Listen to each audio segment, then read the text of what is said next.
Hey everyone, in today's video I'm going to show you how to easily download your finished video from Invideo AI. Whether you are wrapping up a project or just want to save your video to share later, I have got it covered. Let's get started. First, open the Invideo AI app on your phone.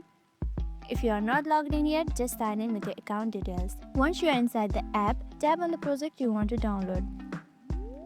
Tap on the history and tap on your project. Now that your video is ready, look for the download button. It's easily located right here.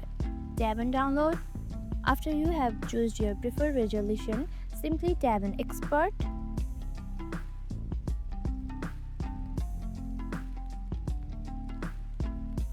Once the video is processed, you will see the download button appear. Tap it and your video will start downloading directly to your phone's camera roll or Photos app. After the download is complete, head to your Photos app on your phone.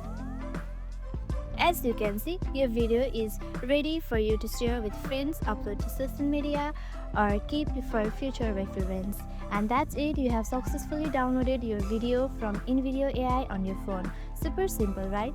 If this video helped you, don't forget to hit the like button, comment with any questions you have, and of course subscribe for more tips and tutorials. Thanks for watching, and I'll see you in the next video.